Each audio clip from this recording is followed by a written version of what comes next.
নমস্কার বন্ধুরা, PTV Facebook page এবং তন্তুবাই স্টুডিও ইউটিউব চ্যানেলে সবাইকে স্বাগতম জানাই। আর বন্ধুরা, আজকের ভিডিওটা হচ্ছে আমাদের ইন্ডিয়ান পলিটিক্সের উপর, অর্থাৎ আমাদের ভারতের যে রাজনীতি যেটা সেটার উপর আমি একটা শর্ট একটা ভিডিও। এবং ভিডিওটাতে বেশি কিছু আমি বলবো না বন্ধুরা, কিন্তু আমাদের ইন্ডিয়াতে অনেক দল রয়েছে, রাজনৈতিক দল, এবং অনেক পার্টি রয়েছে, অনেক লিডার্সরা রয়েছে, বিভিন্ন জনগণ রয়েছে, বিভিন্ন দলকে সাপোর্ট করে, বিভিন্ন দলকে ভালোবাসে। সেটার উপর ভিত্তি করে বন্ধুরা আজকের এই ভিডিওটা। এবং ভিডিওটা স্পেশালি হচ্ছে গত কয়েকদিন পূর্বে আমাদের লোকসভা ইলেকশন গেছে, এবং লোকসভা ইলেকশনের ফলাফল ঘোষণা করা হয়েছে, এবং সেই ফলাফল, সেই রেজাল্টের উপর আমি ডিপেন্ড করে আমি আজকের এই ভিডিওটা। কারণ এইবারের যে লোকসভা রেজাল্ট যেটা হয়েছে 2024 সালের যে লোকসভা ইলেকশনের যে রেজাল্ট যেটা হয়েছে সেটার উপর কিন্তু অনেক শকড হয়ে গেছে। অনেকে শকড, অনেকে মানে কি বলবো, বিভিন্ন জনগণের মধ্যে বিভিন্ন বক্তব্য রয়েছে, এবং সবাই সবাই মনের ইচ্ছা, সবাই সবাই মনের যে কথা সেইগুলা ফেসবুকের মাধ্যমে সবাই প্রকাশ করেছেন, ফেসবুকের মাধ্যমে স্ট্যাটাস দিয়েছেন, এবং স্ট্যাটাসের মাধ্যমে উনাদের মনের ভাব প্রকাশ করেছেন। তো সেই স্ট্যাটাস গুলো আমি কিছু স্ক্রিনশট রেখেছি বন্ধুরা। আমি ভাবলাম যে না, আপনাদের সাথে শেয়ার করব। এবং স্ট্যাটাস গুলা এক একটা ইউনিক টাইপের, এবং স্ট্যাটাস গুলা মানে ঠিক আমাদের লোকসভা ইলেকশনের যে রেজাল্ট, সেই রেজাল্টের পরেই যে সোশ্যাল মিডিয়ার আমাদের ভাই বন্ধুরা রয়েছে, আমরা সবাই ইউজ করি, ম্যাক্সিমাম মানুষের মনোভাব প্রকাশ করেছেন। ডাইরেক্টলি তো কেউ কাউকে কিছু বলতে পারবে না যে বিজেপির রেজাল্ট মানে এরকম হলো কেন, কংগ্রেসের রেজাল্ট এরকম হলো কেন।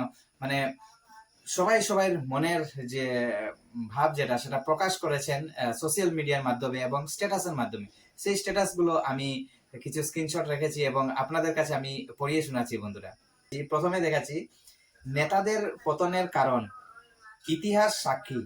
বেশিরভাগ রাজনৈতিক নেতার পতন হয়েছে নিঃস্বার্থ কর্মীদের মূল্যায়ন না করা এবং বিশ্বস্ত কর্মীদের দূরে সরিয়ে দালাল চামচাদের গুরুত্ব দেওয়া। তো বন্ধুরা, এই স্ট্যাটাস দেখে আমি নাম আপনাদেরকে শো করব না, জাস্ট আমি আপনাদেরকে সেই পিকচার গুলা দেখাচ্ছি। এবং এই স্ট্যাটাস গুলা দেখে আপনারা নিশ্চয়ই মানে কিছু একটা ভাবছেন। একটা শকিং রেজাল্ট হয়েছে লোকসভা। আমাদের অনেক প্রভাবশালী মন্ত্রী, যেমন কি আমি একটা উদাহরণ দিচ্ছি, স্মৃতি ইরানি, উনি ডিফিট হয়ে গেছেন, এবং ইউপিতে অনেক সিট কংগ্রেসে পেয়েছে। সেটার উপর ভিত্তি করে মানে অনেক নানান জনের নানান মত বলে নাকি, সেটার মানে আমি একটা দৃশ্য দেখাচ্ছি আপনাদেরকে। আরেকটা দেখাচ্ছি আপনি। এবার এসেছে রাম মন্দির নিয়ে কিছু কথা।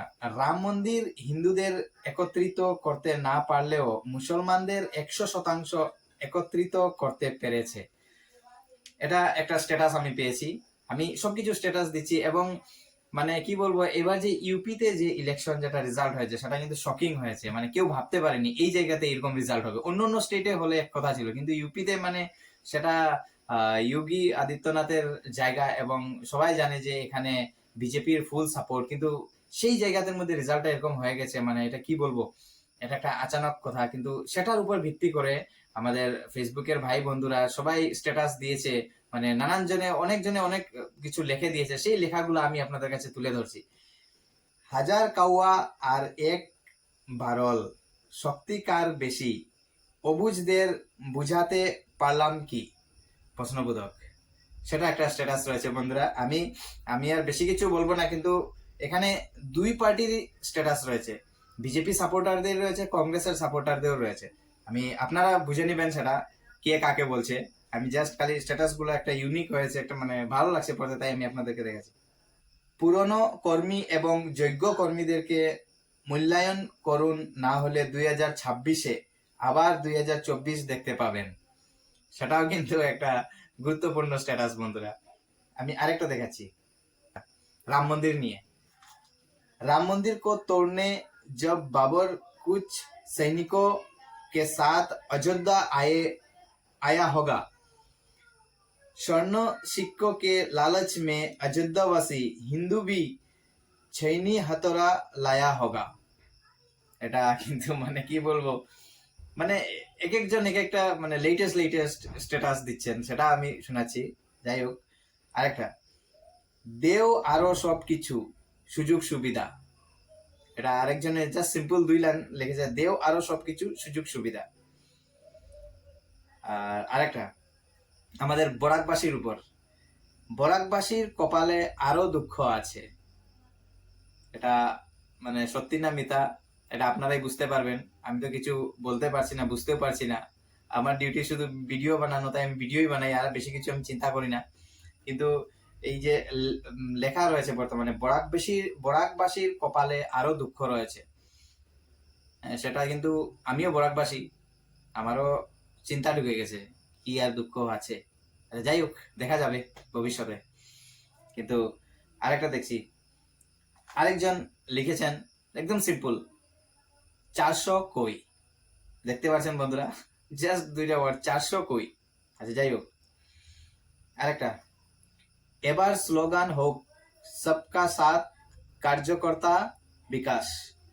সহমত হলে বলুন ইয়েস। হয়তো তুমি যেদিন থাকবে না সেদিন তোমাকে সবাই খুঁজবে, কিন্তু যাওয়ার আগে তুমি সমস্ত অন্ধের চোখ খুলে দিয়ে যাবে, এটাই তোমার কাছে আমার অনুরোধ। জয় শ্রীরাম। করিমগঞ্জের ভোটার নয়, কিন্তু সমস্ত বরাক তথা আসামবাসীর চোখ ছিল করিমগঞ্জের দিকে। এটা কিন্তু সত্যি কথা। করিমগঞ্জের ভোটার নয়, কিন্তু সমস্ত বরাক তথা আসামবাসীর চোখ ছিল করিমগঞ্জের দিকে। ইন্ডিয়া জোটের 2-4টি সিট হেরেও উনি যদি জিততে পারতেন, মনটা খুশিয়ে ভরে যেত। একজন আমার মনে হয় উনি একজন কংগ্রেস সাপোর্টার, কারণ করিমগঞ্জের যেভাবে মানে লিখেছেন করিমগঞ্জের উপর, তো একজন আমাদের যে করিমগঞ্জের যে এমপি ক্যান্ডিডেট হাফিজ রশিদ, উনারও ফটো দিয়ে উনি লিখেছেন। আচ্ছা যাই হোক, কিন্তু এটা সত্যি কথা, মানে বরাকবাসী সবাই কিন্তু এমপি ইলেকশনের রেজাল্টের সময় করিমগঞ্জের দিকে নজর অনেক বেশি ছিল। সেই কৃপানাথ মালার যে ইলেকশনের রেজাল্ট যেটা, সেটার উপর কিন্তু ম্যাক্সিমাম 80% মানুষের নজর ছিল। কারণ মানে এটা একটা মানে অনেক ভালো খেলা হয়েছে। যাই হোক, খেলা হলে এরকম হতে হয়, এবং মানে একটু একটু এগেনস্ট পার্টি যদি স্ট্রং না হয়, তাহলে খেলাতে কোনো মানে দেখা বা শোনাতে কোনো আরামই নেই, ভালোই মজাই নেই। যাই হোক, সেটা করিমগঞ্জের। আরেকটা, খরগোশ কোনো দিনও কচ্ছপকে পাত্তা দিত না অতি অহংকারের জন্য, কিন্তু গল্পের শেষে দেখা গেল কচ্ছপই দৌড় প্রতিযোগিতায় খরগোশকে হারিয়ে দিল। এই গল্পটি থেকে শিক্ষা নেওয়া খুবই জরুরি।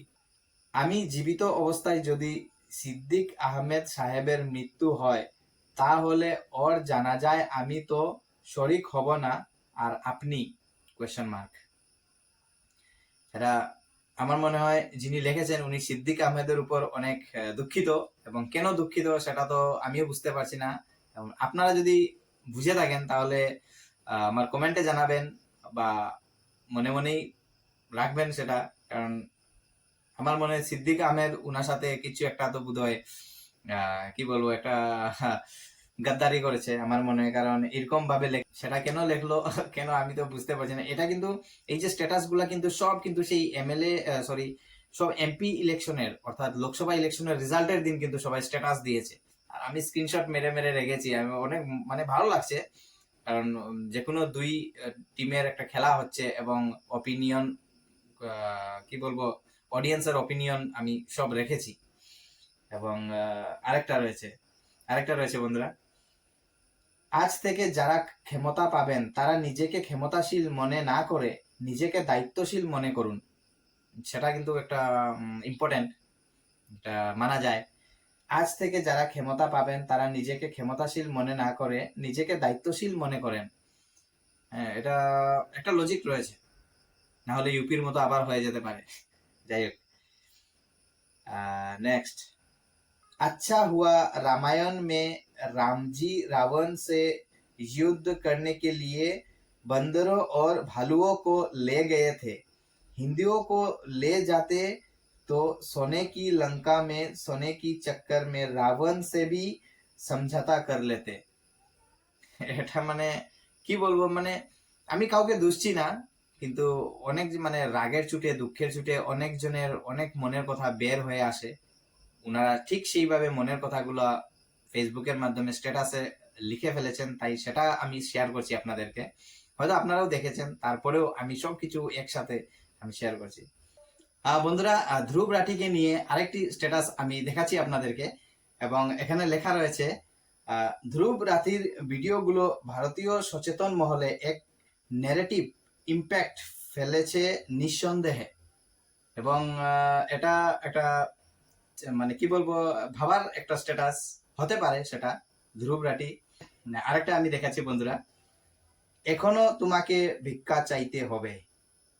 এবং এটা বোঝা যাচ্ছে না কে কাকে বলছে, কার সম্বন্ধে, কার পক্ষে বা বিপক্ষে বলছে। আমি আবারও দেখাচ্ছি, এখনো তোমাকে ভিক্ষা চাইতে হবে। এটা একটা স্ট্যাটাস রয়েছে। আরেকটা স্ট্যাটাস, সংঘ পরিবারের দরকার আছে, নিঃস্বার্থ কার্যকর্তার সম্মান করুন। সংঘ পরিবারের দরকার আছে, নিঃস্বার্থ কার্যকর্তার সম্মান করুন, একটা স্ট্যাটাস। আরেকটা স্ট্যাটাস বন্ধুরা, সময় থাকতে নিজের শুধরাও, 26-এ আবার একবার 24 দেখবায়। এখন 26 আর 24-এর খেলা হয়ে গেছে এটা। সময় থাকতে নিজের শুধরাও, 26-এ আবার একবার 24 দেখবায়। এবং আরেকটা স্ট্যাটাস, সংঘের দরকার আছে, নিঃস্বার্থ কার্যকর্তার সম্মান করুন। এই স্ট্যাটাসটা আমি কয়েকজনের প্রোফাইল থেকে দেখেছি যে সেম স্ট্যাটাস দিয়ে যাচ্ছে। এবং এটা সংঘের, আমার খুব সম্ভব এটা সংঘের সাপোর্টার। যাই হোক, তো এখানে আবারও লেখা রয়েছে, সংঘের দরকার আছে, নিঃস্বার্থ কার্যকর্তার সম্মান করুন, এই একটা স্ট্যাটাস। এবং আরেকটা স্ট্যাটাস আমি দেখাচ্ছি বন্ধুরা, এফবিএ নানা ধরনের রাজনৈতিক মহাজ্ঞানী পোস্ট দেওয়ার দাদাগণকে দেখছি না, মনে কিছু শান্তি পাইছে লাগে। তো এটা তো কি বলবো বন্ধুরা, মানে যাই হোক, আমি মানে স্ট্যাটাস গুলা দেখে একটা আলাদা ফিল হয়েছে, তাই আমি ভাবলাম সব স্ট্যাটাস দিয়ে একটা ভিডিও বানাই। এবং সময় থাকতে নিজের শুধরাও, 26-এ আবারও একবার 24 দেখবার। এরকম স্ট্যাটাস 26 এবং 24-এর স্ট্যাটাস আর সংঘ পরিবারের স্ট্যাটাস, এটা আমি ম্যাক্সিমাম দেখেছি অনেকজনের স্ট্যাটাসে। আমি আরো দেখাচ্ছি, একটা ইংলিশে একটা রয়েছে, India is the only country where you will find a Hindu insulting a fellow Hindu just to look intellectual or secular so that he fits in elite circles. এটাও একটা ভাবার বিষয়, এটা ভাবার একটা কথা। এটা একটা মানে কি বলবো, হতে পারে সত্যি। আমি স্ট্যাটাস গুলো আমি বলবো না ভালো খারাপ, জাস্ট স্ট্যাটাস গুলা আমি একটা মানে ফোকাসিং এ আনছি। যাই হোক, আরেকটা রয়েছে, इतिहास गवाह है कि अयोध्या वासियों ने हमेशा अपने सच्चे राजा के साथ विश्वासघात ही किया है। এটা আমার মনে হয় মানে কি বলবো, সত্যি হতে পারে। এটা যদি এটার পিছনে হয়তো কোনো স্টোরি হিস্ট্রি থাকতে পারে। আমি আবারও দেখাচ্ছি আপনাদেরকে, इतिहास गवाह है कि अयोध्या वासियों ने हमेशा अपने सच्चे राजा के साथ विश्वासघात ही किया है। তো বন্ধুরা, এটা অযোধ্যার রেজাল্টের উপর ডিপেন্ড করে এই স্ট্যাটাসটা। আচ্ছা যাই হোক, তো বন্ধুরা আজকের এই ভিডিওটাতে আমরা দেখতে পেলাম যে লোকসভা ইলেকশনের রেজাল্টের পর আমাদের জনগণরা যারা রয়েছেন, উনারা নানান জনের নানান মত, উনাদের ভাব, মনের ভাব প্রকাশ করেছেন আমাদের ফেসবুকের উপর, মানে ফেসবুকে স্ট্যাটাস দিয়ে উনাদের মনের ভাব প্রকাশ করেছেন। তাই আমি ভাবলাম যে উনারা যখন সেই স্ট্যাটাস গুলা দিয়েছেন, তো যাই হোক আমিও স্ট্যাটাস গুলাকে আরো একটু ফরওয়ার্ড করে নিই, আমি একটা ভিডিও বানাই, সবাইকে শো করি। আমি কিন্তু এখানে নাম মেনশন করিনি কাউর, কিন্তু যাই হোক এগুলো স্ট্যাটাস আমি পেয়েছি, আমি স্ক্রিনশট রেখেছি। এবং পরবর্তী আমার যারা রাজনৈতিক দলের নেতারা রয়েছেন, সবাইকে বেস্ট অফ লাক আগামী ইলেকশনের জন্য। এবং আগামী ইলেকশন তো নেক্সট আর পঞ্চায়েত ইলেকশন রয়েছে, আর পঞ্চায়েতের পর রয়েছে এমএলএ ইলেকশন, আমাদের বিধানসভা ইলেকশন। তাই বিধানসভা ইলেকশনে যারা যারা রাজনৈতিক নেতারা রয়েছেন, ওনাদের যারা যারা আপনারা ইলেকশন খেলার যে প্রস্তুত নিয়েছেন, সবাইকে আমি বেস্ট অফ লাক দিচ্ছি। তো বন্ধুরা, আমি আর বেশি কিছু বলবো না, আজকের এই ভিডিওটা স্ট্যাটাসের উপর ডিপেন্ড করে আমি ভিডিওটা একটা পাবলিশ করলাম। তো ভিডিওটা যদি ভালো লাগে বন্ধুরা, আমার এই ভিডিওটা শেয়ার করবেন, শেয়ার করতে ভুলবেন না। এবং আমার ইউটিউব চ্যানেল একটা রয়েছে তন্তুবাই স্টুডিও, সেই তন্তুবাই স্টুডিওতে আপনারা গিয়ে দেখবেন আমার অনেক ভিডিও রয়েছে। সেটা আমি কিন্তু এত বেশি আমি পাবলিসিটি করিনি, তো যাই হোক, আমার একটা ইউটিউব চ্যানেল রয়েছে তন্তুবাই স্টুডিও, সেই তন্তুবাই স্টুডিওতেও আমার ব্লগ ভিডিওগুলো আসবে। এবং সবাইকে বলছি আমার ফেসবুক পেজটি আপনারা ফলো করবেন, ইউটিউব চ্যানেলটি সাবস্ক্রাইব করবেন। ইউটিউব চ্যানেলের নাম হচ্ছে তন্তুবাই স্টুডিও, এবং লাইক কমেন্টও করবেন। আজকের জন্য এতটুকুই, বাই বাই।